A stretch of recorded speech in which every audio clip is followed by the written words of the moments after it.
Hello and welcome to this, the Crypto Club and Digital Assets Weekly Catch-Up on Zoom. It is Sunday the 14th of April 2024, and as is always the case, we never know quite what we're going to be talking about. We usually get involved around blockchain, DeFi, ICOs, STOs, any other three-letter acronyms really. We talk about DeFi, CBDCs, the metaverse, NFTs, much more. Anyway, let's see who's going to come and join us today. Hey Dom, welcome back. Hey Gary, how are you? I am good, thanks. You're not sitting in a departure lounge somewhere waiting for a flight? I am indeed. You are? Okay. Yeah, so I am. I've had a lovely week completely out of crypto. Okay. I've been on a holiday in the UK because obviously it's Eid, or has been Eid in the UAE.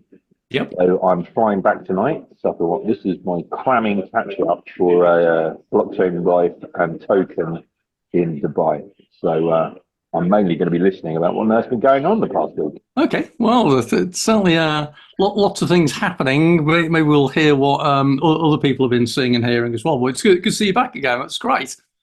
Fantastic. And Gabrielle. Hey, Gabrielle, how are you today? Hello everyone. Great. Hey. Gabrielle's another listener. She tends to stalk and hears what's going on there. I noticed we've got Stefan's joining us, but it looks like he's got some sort of connection problems at the moment, so maybe he's going to log off and log back in again. So Dom, I guess the interesting stuff that I've seen going on is certainly the whole crypto market prices going up, round, down, and all over the place, which for those of us who've been in this space for long enough, you go, yep, same as normal. I was talking to someone the other day where I remember Bitcoin hitting the heady heights of $21,000 and then suddenly plummeting away down to, I think it was about 8,000. I remember it going up to 69,000 originally, and then plummeting away back down to 30 something, I think it was. So I'm seeing a kind of a third episode of this right now where it hits. Is it 72, 73 or something? I hear people talking crypto winters. I'm like, get it, you know. Oh yeah, same as you. Like, remember ETH hitting 1,000, then down at 80, 70 at one point. I mean, you know, it's a volatile market. We all know that. And you know, last time I checked, and I have had a week off, but I did check this morning. I think we were at 66, 67. I can't remember. I think it dropped as low as 65. I'll take a look in a minute. But yeah, you're absolutely right. It's been like in the range of things. Oh, has it hit 60 today? Oh, it really has dropped. No, not today, but since the drop has started around like 59, 60. Oh yeah. I mean, but in the range of scheme of things, right? It's not a, you know, it's some volatility, which has some ups and downs. I'm more concerned with the amount of actual Bitcoin sitting in certain hands. I think there's some nervousness about the halving. I don't know why. Everyone seems to make a big deal. I still don't understand why. You know, it's just what it is, right? Yeah. And I think that's it. For those of us who've been through these cycles enough times, you go, well, this is actually nothing particularly unusual.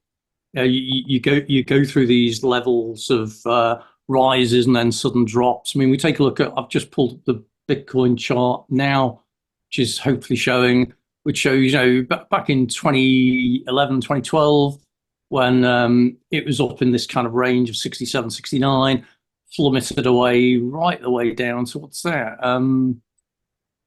Significantly lower, several thousand, 61, and then it's hovered around, and then we've had this thing in the last couple of days where it's dropped from 64 down to what's that, 62 at one point, so it probably went a bit further south than that at some point, and it's hovering just under 64 now. So exactly as you say, for those who've been in the market long enough, you see this happening. And it's interesting as well, you mentioned Bitcoin halving, which is in about a week's time, I think, so something like that. I keep arguing that this time around, the market won't behave in quite the same way as we've seen it behave previously, simply because I think it is now a different market. I think there's a lot more of institutional money that's swept in quietly over the last couple of years. And I think as such, we're probably going to see some behavioural changes this time around. But who knows, ultimately, as I always say, this is not financial advice or recommendations or anything. So we'll see where that goes. So I guess, yes, Stefan? Yeah, I wanted to say one thing that I noticed, and I think that probably it was not going to happen. If we remember, like 2017, a pullback was around like 45, 50%. In 2020, it was around 30%. And now I think it's going to be around like 20%. Because when I was looking at the past pullbacks, they were like around 20%. And supposedly a pullback of like 20% has to be around like 55,000. But it's frustrating that the altcoins, they really drop really low. That's the only frustrating thing I have. Well, the altcoins still don't hold that much in terms of market share, do they? I think Bitcoin is still just over 50% in terms of market share. And then you take a look at the main leaders behind that, like Ethereum, Cardano, probably constitute the majority of it. The rest of it, I think, is just froth. You know, I think it's light entertainment type thing. But Dom, I see you smiling there. You thinking similarly? Oh, totally. I mean, again, right, what is the Bitcoin halving? It's the halving of the Bitcoin network regarding, how much you're getting as a miner. Most of the big miners now have already priced that in compared to previous years. So, Stefan, I totally agree with your sentiment. I don't think we're going to see on that side. And then you come to, okay, right, so on Bitcoin, you might hit ordinals a little bit. As you say, the rest of the stuff is one, it's completely not related to Bitcoin. So why is it price implemented? It is. It's again something a lack of knowledge. My honest opinion, not my employers. It's again. I think it's just an event, right? And so people, it brings interest to the market. We see. For those who don't know me, I work for Binance, small crypto player. We see an uptick in sign-ups, which is good for us. I'm sure the others are saying it too. But yeah, it's just one of those moments that people tend to look at the market. It tends to get public press, which again drives focus, which is great. Anything that drives people's interest in blockchain is good. But yeah, is it tied to actually any technical analysis anymore? No. Not at all. Totally agree.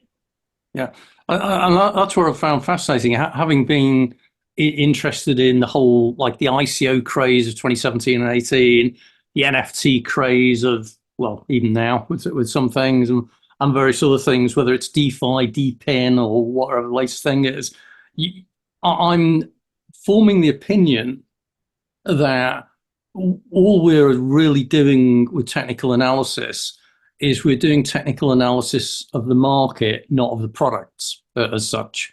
And that's fine. We're using it as a way of predicting behavior of other people. But it kind of means that the whole concept, I remember having conversations with people a while ago who were saying, well, how do you do research on a new coin? And how do you check out the white paper and you evaluate the team and all that? And I've long held for years now that actually it's irrelevant, because most people I know who do like a white paper evaluation of whether it's a new coin or an ICO or whatever, they go, oh yeah, well, these people obviously know the market they're coming into. And you go, they haven't a clue. They're launching a token around, healthcare or something. And you look at the team and they've never worked in healthcare, this kind of thing. Or they're launching something in physical commodities like real estate. And most of them haven't worked in real estate and don't understand the nuances and that. It really is irrelevant in that respect. And then you get the thing where even when you do get people who do know the industry they're going into, and they do know real estate, but they don't know crypto. So they don't know the behavioral things like that. Or they do know real estate and crypto, but they don't know legislation and regulation and international jurisdiction and that. And you go more and more, it's like, look, if you're in this for just seeing prices going up and down, you can do that by predicting the behavior of the people who are buying and selling, not the behavior of the people behind the token or the coin or anything, which is kind of a shame in many ways. And I'm still a great believer in the underpinning technology. So I love, what Bitcoin has proved and disproved as a capability. I love the way smart contracts been developed, particularly on Ethereum, and how that's introduced programmability in that. And I think all of that's far more interesting than just seeing prices going up and down, which it's kind of still a sideshow, but it's the thing that gets the press ultimately. And if it serves to get press and gets publicity and awareness and visibility, then maybe it's not a bad thing. So, I mean, Dom, the other area I find interesting as well as visibility is the whole regulation side of things. And this is where, in particular, I know you have to be cautious with what you say, but the Middle East does seem to be becoming more and more crypto friendly, crypto savvy, and introducing regulatory supportive environments. Is that a fair thing? Yeah. I mean that's why I've been out there since 2015. It's like baby. Don't let me on the call. I run Binance Abu Dhabi, so I'm regulated by the FSRA. So that's Abu Dhabi Global Markets, which is an offshore environment. You've got VARA, who I do a lot of work with, which is the Virtual Asset Regulatory Authority in Dubai. And now we've also got RAC, right? You've got Russell Cayman. In fact, I think we've probably got too many, and that's actually causing some confusion. Where do I sit? Where do I go? Where do I put my company? What's the best regulator to be under? I don't think there's a right or wrong answer. You have to understand your business, which actually goes back to your point just right now, Gary, around why you're doing the business, why are you using blockchain, are you using it for raising capital?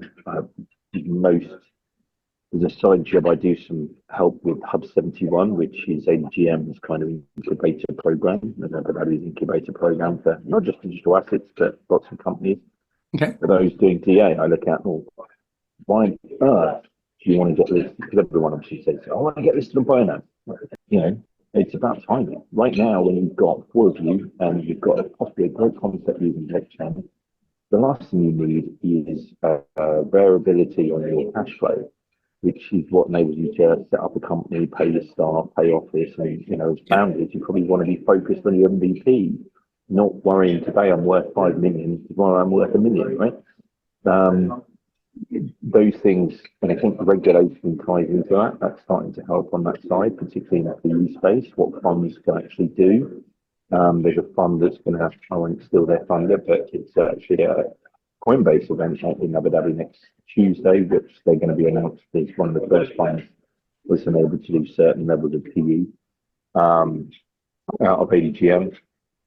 We've got people in Bahrain as well. There's a huge amount of different regulatory spaces. I think all of them recognize certainly blockchain technology. And more importantly, the people, the types of people who are, we've all met some, say, shillers in the past, but most of the people I know in blockchain, or the most people I've lasted in blockchain, are triers. They're coming up with ideas, they're trying new ideas. They're the type of people that these countries want to add to their population. And that's why they're doing the regulation. They want to keep the industry, and they've been wanting to do this for some time. So it's nothing new. And the same in Singapore. I do some stuff in Singapore. I do stuff in Hong Kong. Right? They're all about protecting people and adding to their own economies. I get asked how much do we have to GDP. Right? We've got 600-700 now in Binance in the UAE alone. Wow. Okay. Let alone what the business level we're doing now. We have, it is a great thing. And for those on the phone, for me personally, what I love is, compared to say London, personal experience, not the company, is, it's because there's more and more coming to the region. It's not so much about the regulation, but it's about the people being there and that you can work with. You have staff that are now maybe moving from one company to another. It all supports the whole usage of blockchain, and possibly for products that aren't necessarily need to be regulated by focus on financial stuff. For those people that you've brought over may then go and do something climate or completely other use cases. So it's really, they appreciate the regulation is just one component of all the others. Capital obviously helps as well. There's significant capital in the region. It's not easy money. You have to work hard to get it. But again, they tend to invest if you're at least got some level of footprint in the region. I think that's interesting as well. It's always true. If you look at MBAs and business studies, they'll always say that there's a halo effect of clustering.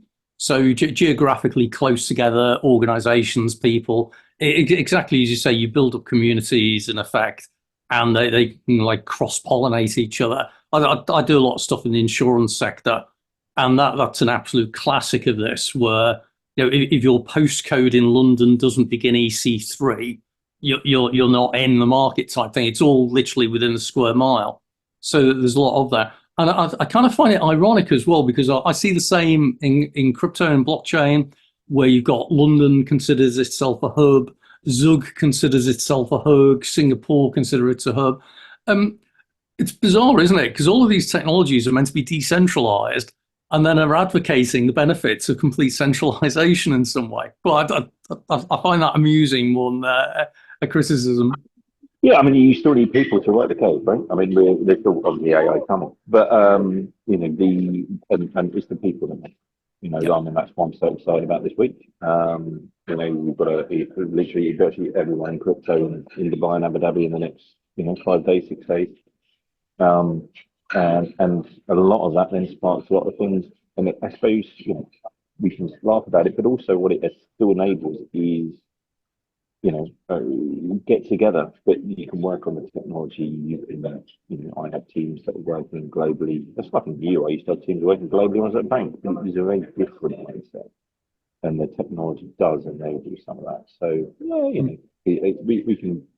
I do get your point so much about it, but it's more, I honestly look at with technology, look at, again, even ICOs and regulation somewhat helps, but there's companies that are able to get funding and do stuff, and chunk of them failed. God, I invested in a lot that failed, right? But at least they actually had a chance to exist.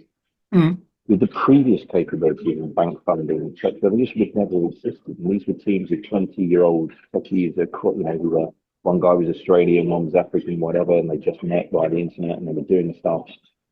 We can joke about it, don't lose sight. It does still enable so much good stuff. Yeah, well, that's like these sessions that I run each week, and we've got you on now representing activity in the Middle East. Quite often I have a guy calling from LA who's talking about what's going on in Southern California and that kind of thing. Gabriella, I think, is still in Ireland. Is that right, Gabriella? Okay, Gabriella's just listening at the moment, but you'll hear from the accent, it's not an Irish accent. She's from Spain. We get other people on from all over the world. This is a fascinating thing, that the technology enables that, first of all, which is great, but it is the new normal in this as well.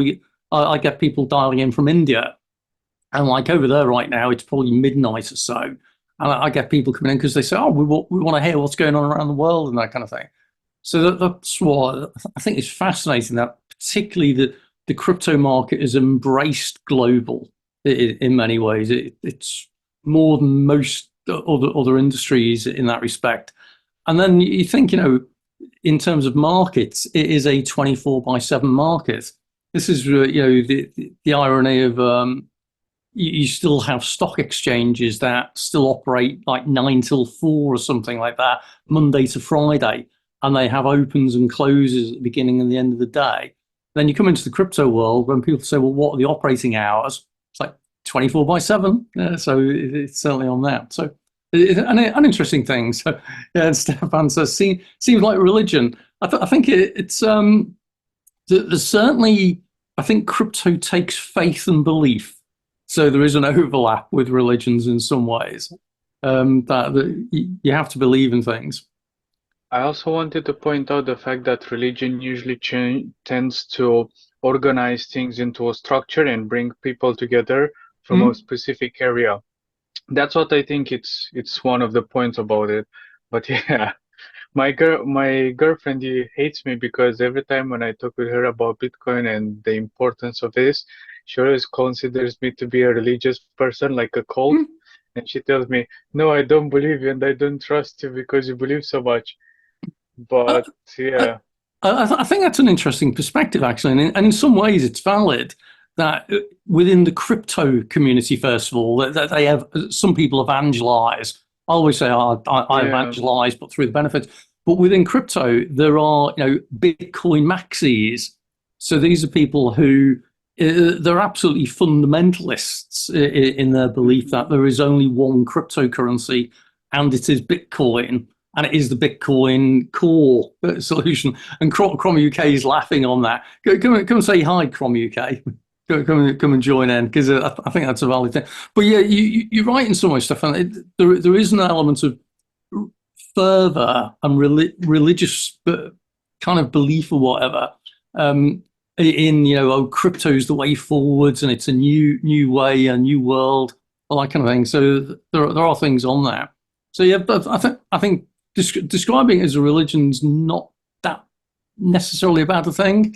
It's just that religion tends to generate a lot of dissent if people don't have the same religion, and that can be challenging. So this is where you get the whole, oh well, it's Bitcoin or Ethereum or whatever. Well, it's a community thing. So, and I think that's a good thing. What else I want to point out is about the fact that I was looking about Bob, if you heard of it, built on Bitcoin. And there is another thing that Bitcoin nowadays, from what I read, is almost Turing Complete. Is not yet Turing Complete. There are still a couple of things that we need. But I was reading that it's almost Turing Complete, and I was thinking that will we really have like big companies if Bitcoin will be Turing Complete? Like, why would you build on Ethereum and on all these other blockchain platforms if we can just build entirely on Bitcoin? And I was thinking like probably like Aave might be something, but I'm thinking that the purpose of the how to say layer ones and programming contracts, probably they are just going to disappear. Like, or I'm thinking if they will still survive and make money. I'm really wondering about this. What do you think about this? So it's kind of interesting. So first of all, for anyone who's listening who doesn't know what Turing Complete is, and I can't even remember the correct definition these days, but effectively it means you can represent something in codable logic that executes consistently. So it's like there's a programming capability in it. So with Bitcoin originally, Bitcoin didn't really have a programmable capability. It was ultimately a distributed ledger and a way of doing payment verification, and nothing much more than that. It was with the introduction of Ethereum and using Solidity as its programming language, it had this ability to have smart contracts, which are Turing complete, so you can have logic which will execute consistently. Now, it really comes down to the use case as to whether that makes any difference. So if you're looking for a mechanism that allows you to make payments, whereby the only requirement is for it to be safe, secure, reliant, resilient, and scalable, then the fact it's not programmable is not relevant. Whereas if you need the ability for a programmable capability, so you want it where it automatically pays a commission to the originator of the product or something like that, which is what some NFTs do, then having a programmability capability is important. The thing that you're probably going to find is that Ethereum in particular has got a very good community of developers now. They've spent several years working on this. They've developed it. They've got a great community around the world. And it's actually the community development capability that can make a difference. So with Bitcoin, if I remember correctly, with Bitcoin Core, it's a relatively small community, even though it's in theory open source. It's actually only controlled by a relatively few people who get to choose what gets submitted into the main protocol and so on. Whereas Ethereum is a little bit wider, and there are thousands of Ethereum developers. So if I'm a commercial organization, so I'm not a crypto company, but I'm looking for a crypto or blockchain solution for a project I'm working on, I'm more interested in access to high quality developers than I am a programmability capability. So you're really looking at resources, and that's where Ethereum, I think, is way ahead.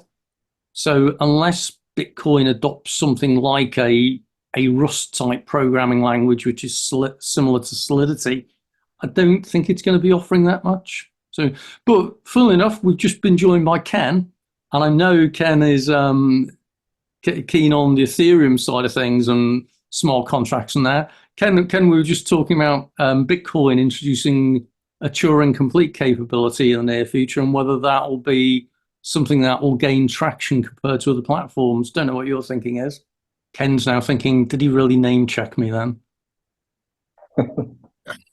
I was just trying to get my Zoom to work properly for some reason. I wasn't getting any sound.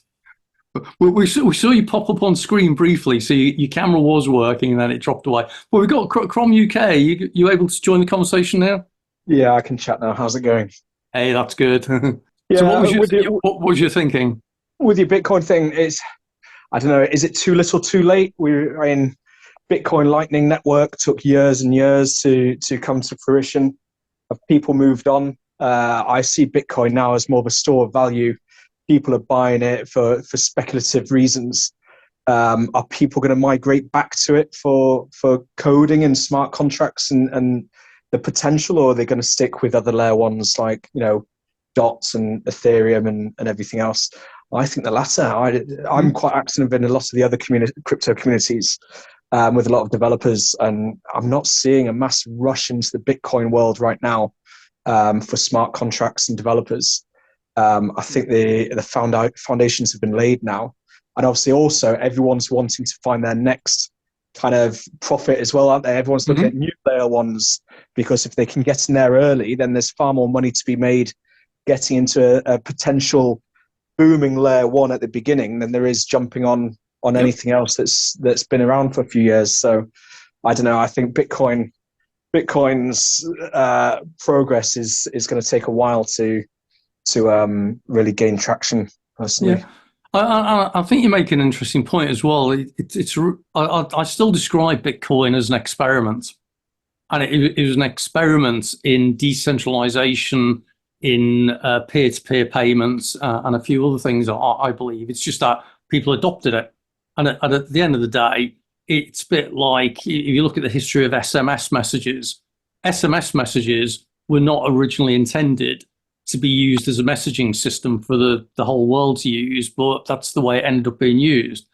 Bitcoin, when we look at it, if you look at the Bitcoin white paper, it doesn't talk about using it as a store of value. It talks about it being used as a peer-to-peer payments mechanism.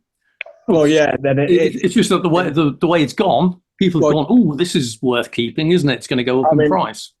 Absolutely.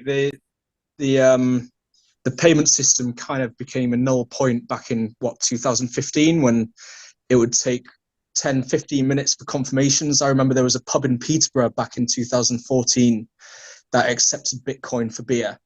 And you'd have to sit there for about 10 minutes to confirm. And then obviously during the peaks and the bull runs in 2017, it would take hours for transactions to go through. It just wasn't scalable for sort of, it struggled to scale with mass adoption. So people, all the Bitcoin maxis said, oh no, it's not a currency, it's more of a store of value now. Oh, right, well, that's fortunate, because it was, arguably Nano did what Bitcoin was originally promised to do, or Ryblocks as it used to be called, because it was free to transfer, it was instant, and it basically did what it said on the tin. And then Nano had numerous controversies back in 2018. But yeah, Bitcoin, luckily its fallback was, I know we're still value, we're not a currency. But yeah, Satoshi originally wanted it as a payment process, as a kind of as payment, but it just struck. But then no crypto at the moment would be able to scale. I fail to see any crypto that can handle millions of transactions a second or minute instantly and as affordable as possible. It's an interesting thing. So Stefan, you wanted to come in on that? Yeah, I honestly think that when it comes to the vision of the Bitcoin, I think, yes, it was as a payment method, but if you stay to think, you cannot design a technology that will never need improvement. I mean, an iPhone and a smartphone, we still improve smartphones every single time.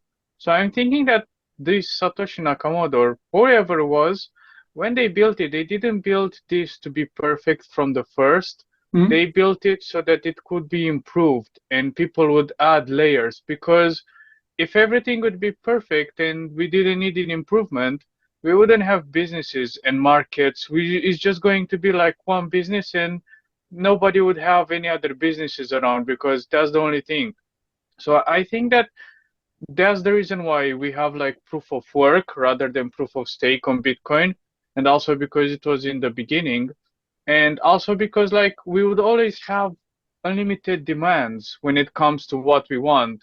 Even in the internet, it was really cool in the beginning, but it couldn't surpass for the entire market. Now it's even bigger and more powerful. So I think that Bitcoin could be the same, but I'm thinking more is going to be like Linux.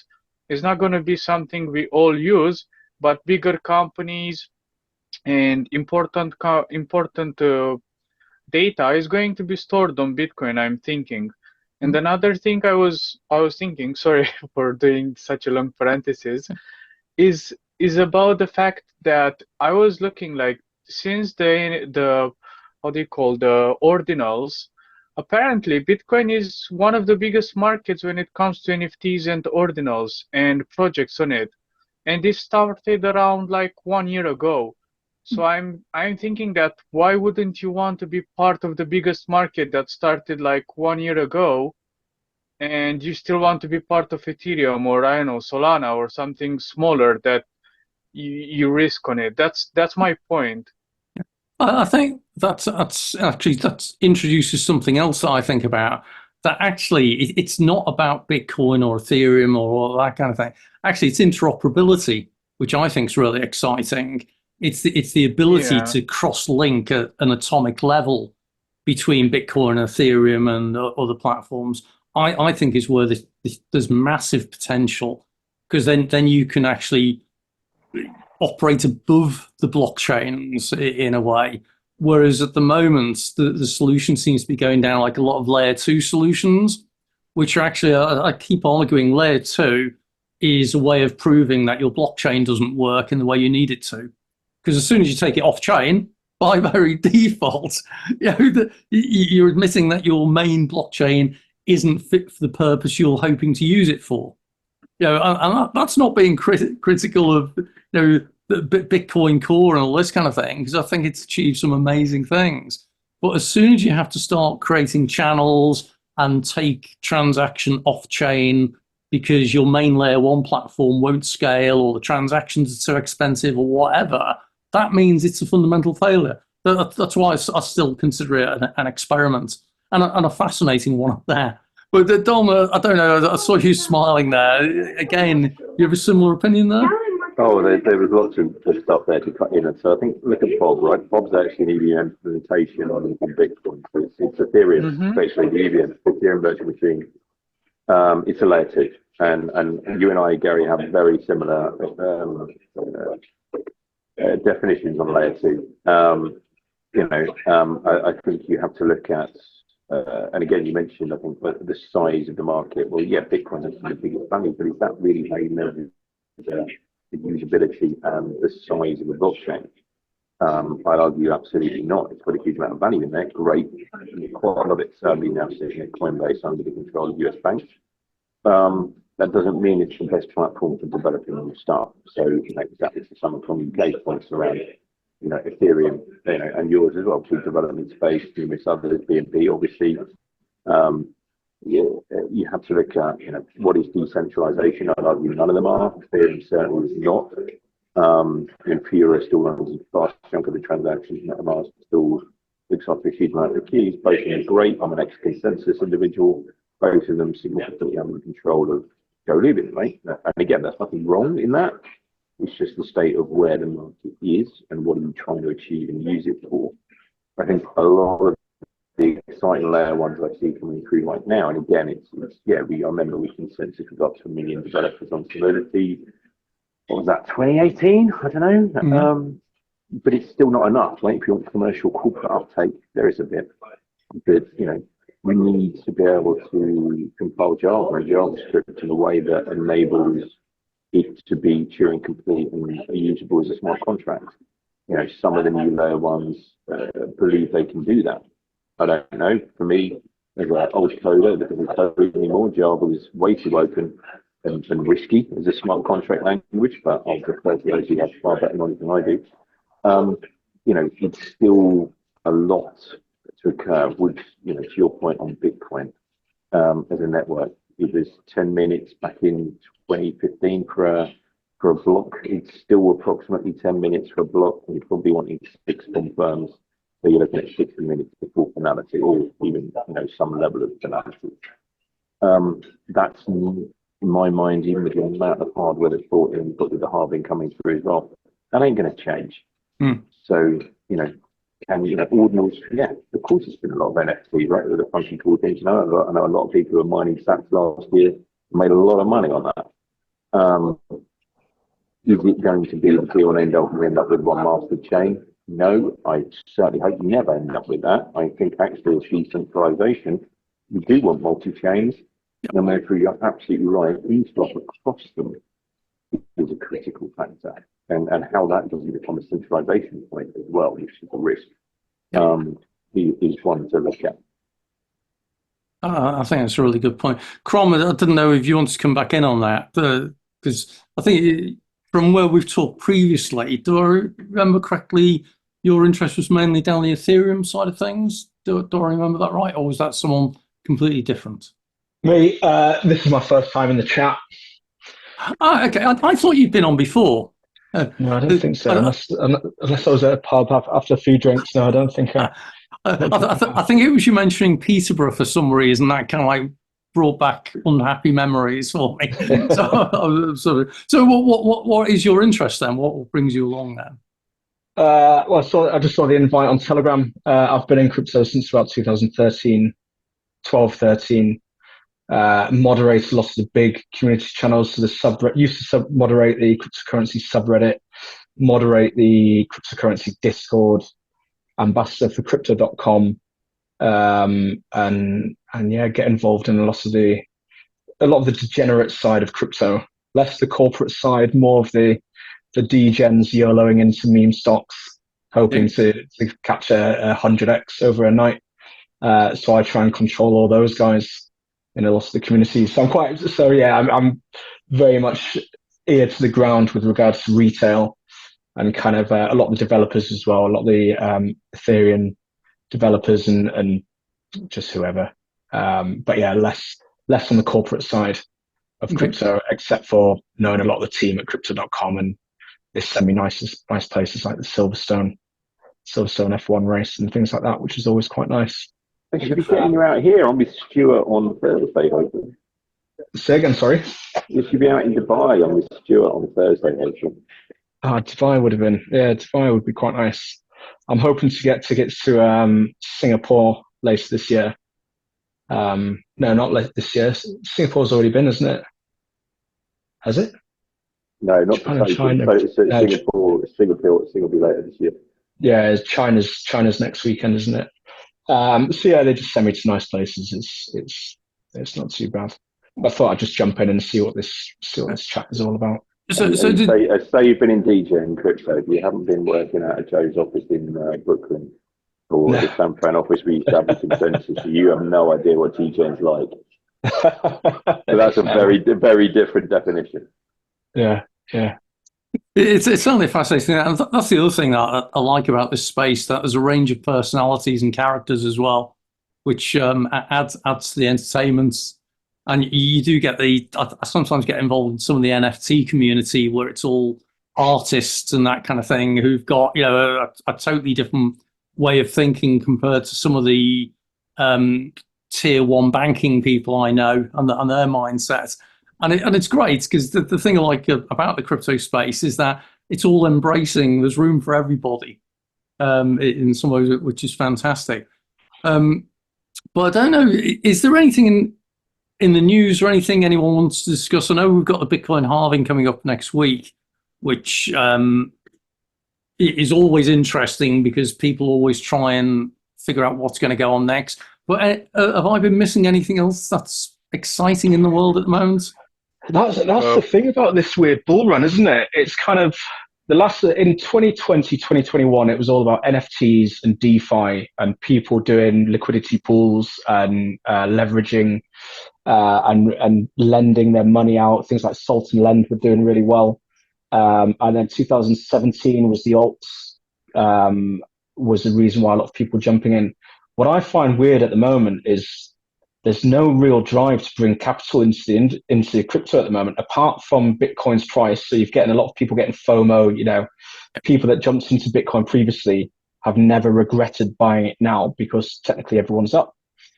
So you're getting people FOMOing in new money. But I think the Bitcoin rise at the moment, this last 6 months, has purely been institutional. I personally can't see a big drive of retail entering crypto. There's no, memes, yeah, Pepe and Shiba and Doge are doing well. And obviously people got burnt after they dropped massively from 2021, 22 levels. So you probably got new money pumping into those meme stocks.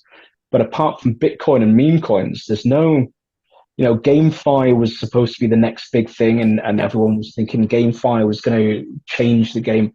But loads of crypto games have been released, and they're all a grind. None of them are good. No one, people play games because either they're AAA games and they're really good, and there's a big team behind it, and they're really enticing, or they're good multiplayer, free-to-play games with reasons to buy their in-game currency. I've tried a bunch of gaming crypto games, and none of them have been worth staying around for. You've got your hardcore people that will stay and play and log in every day because they've turned it into, well, they're making a few pennies here and there. What's the difference of looking at TikTok for half an hour? But GameFi certainly hasn't been the drive to this year. So I'm just wondering what will be the next drive, or what's the drive at the moment. And I think it's the halvening. And historically, the halvening, it normally took about 6 months to react. The price would take about 6 months to really start reacting to the halvening. The fact Bitcoin hit an all-time high a couple of months before the halvening was quite an odd one. It's quite a new thing. So I'm just wondering what will be the next thing everyone throws their money in. I've got some thoughts on that. I'll share in a minute, but I noticed Stefan's got his hand up again. Yeah, I actually wanted to talk about that because I personally think probably this bull market will just be institutional. Like probably we'll have Ethereum, or at least whispers about Ethereum and perhaps other blockchains. And I think that very likely games will be something, because if you stay to think, it's just one time. We need one game that is going to be, and people are going to stick on it. And I think that eventually people will just build games, and games will be like with blockchain. That's something I personally think will be a massive thing. But probably it's not going to be this market. Probably will be the next one. But do you think it needs it? I mean, you've got Counter-Strike Go with their marketplace where millions get traded every day in weapon skins. They don't need blockchain. They've got the Steam database. A database, an Excel spreadsheet fix half the problems that these crypto companies claim to be fixing. Not everything needs to be on blockchain. And I just think gaming, Steam already allows a marketplace where you can sell skins on it and buy skins for other games. It adds funds to your Steam account.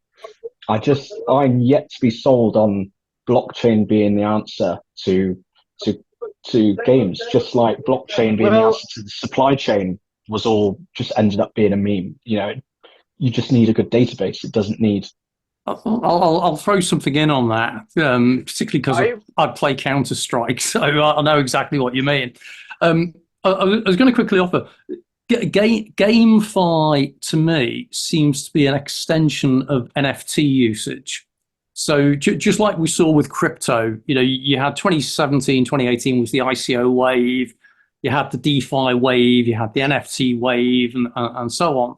NFTs have got their own sub-waves within them. So you had crypto art was a wave that went through, crypto music was a wave that went through. I think GameFi is an NFT subgenre in some ways. And this is where I think that the next big area of growth is potentially NFTs representing physical stroke digital assets. So this is the whole thing. I've already seen loads of real estate projects fall over and fall to the wayside now. But I think real world tokenization is potentially the next wave that will kick in. And it's not quite kicked. I think that's potential. I doubt that. I'm sorry. Because every single real world asset tokenization play I have seen so far is not talking to the people who matter in real world assets, which are the current registrars. Yeah. Be it the registrar for the government property. So every tokenized real estate, every tokenized thing I see is purely a financial derivative. Yep. So is it of interest moving forward? Yes. Would it change anything in the next couple of 5 years, 10 years?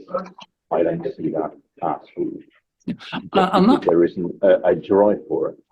I think that comes back to the point that was being made before about, well, actually, is there a need to use a blockchain for something? And it's the same, is there a need to use an NFT for that? I think at the moment, we're kind of still throwing the let's see how we can use this technology as opposed to the let's see what the problem is we're trying to solve and then work out a technology. So we're definitely in that space. But I am seeing a gradual transition. It's interesting. We have Anthony Abel on sometimes from TPX, and he talks a lot about real world tokenization and about how it is that one of the challenges with that is not only do you need to understand crypto regulation, you need to understand asset regulation, you need to understand financial regulation, you need to, so it's actually one of the most complex combinations because you're now trying to play in a multiply regulated world type thing. And that's where there are going to be problems. I think the other thing, just come back on the NFT waves again, the other one I saw a growth in was around effectively membership type systems. So Starbucks launched the crypto capability, the name which escapes me now. And they just recently announced the other week that they're going to be, I think, killing that project off. So I think we've been through that. Yeah, so that's right. It was on Polygon, wasn't it? So I think we're seeing a wave of like membership loyalty token type things, which again was a solution trying to find a problem, and that's collapsing away. I still think the future one's still going to be linking in with the metaverse, though. But that's just throwing buzzwords together. So I don't know if you guys knew about the crypto club in London and Soho, Blacks. Yep. So I was a member of that. That was one of the first NFTs that I got that I actually thought, this is where NFTs are going. This is the right direction. It's not an end point, but it's the right direction. The art stuff was just ridiculous to me.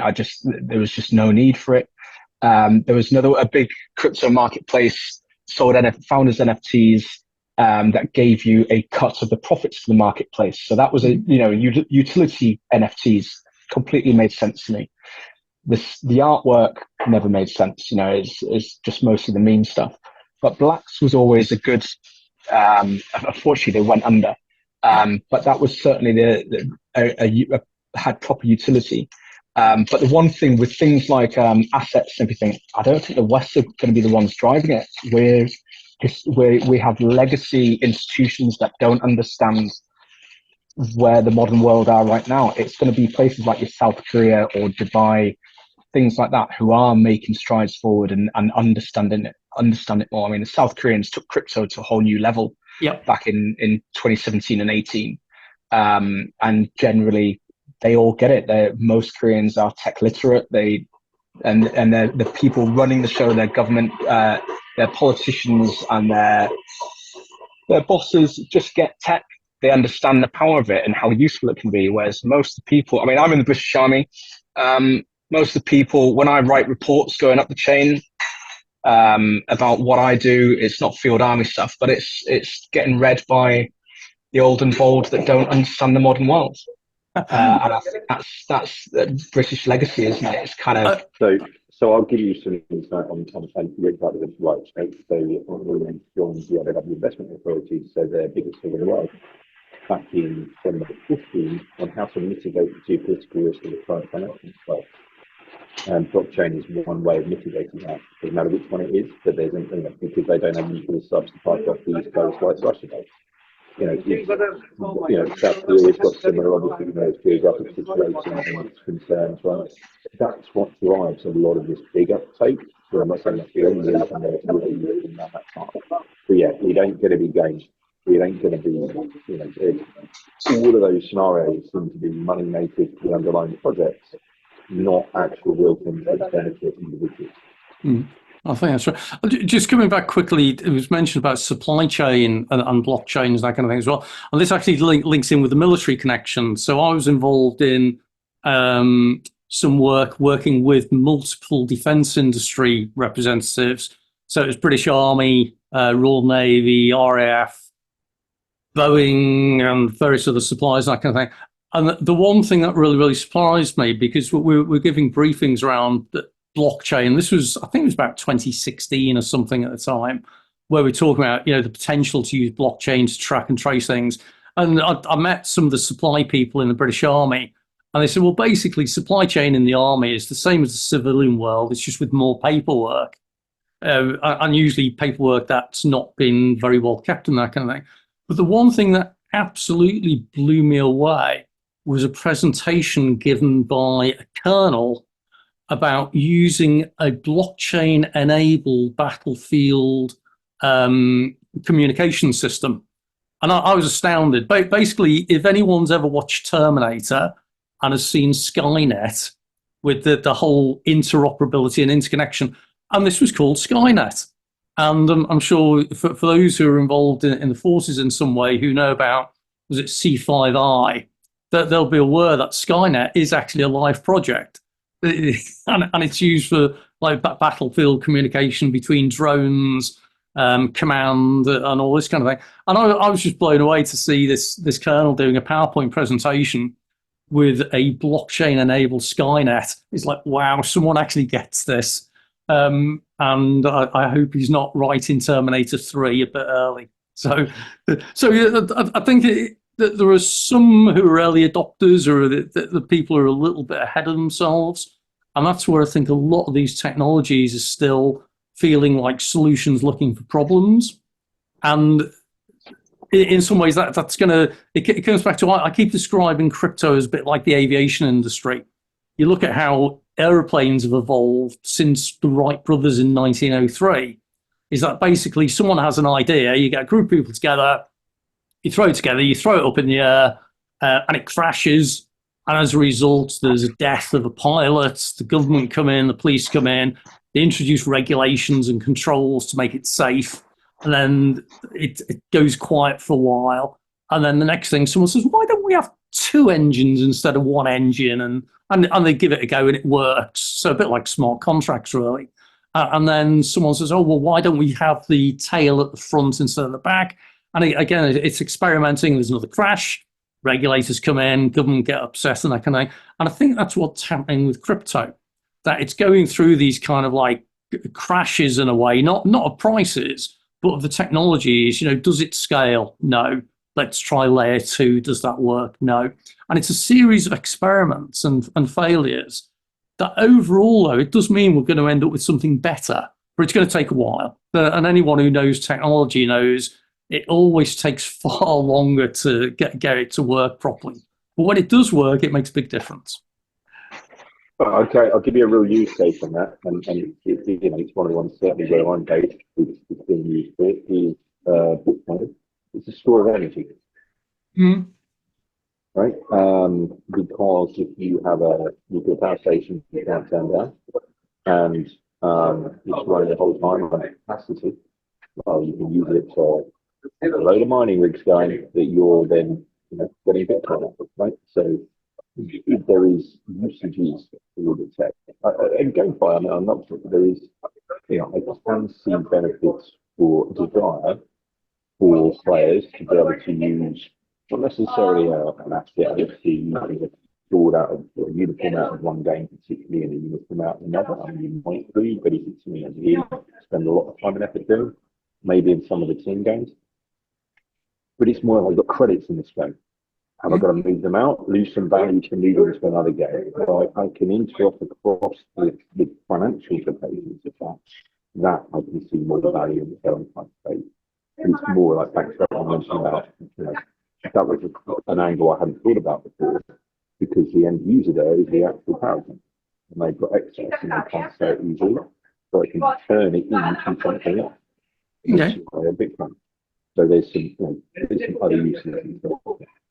I did come across something similar. You think about water and energy, or electricity rather, and having done some stuff in the energy sector, where you realise that actually what the electricity generating companies do with hydroelectric power is that they use the water to generate electricity. They sell the electricity at prices, but when the price of the electricity drops, they then buy it back in order to then use the electricity to pump the water back up to the top again.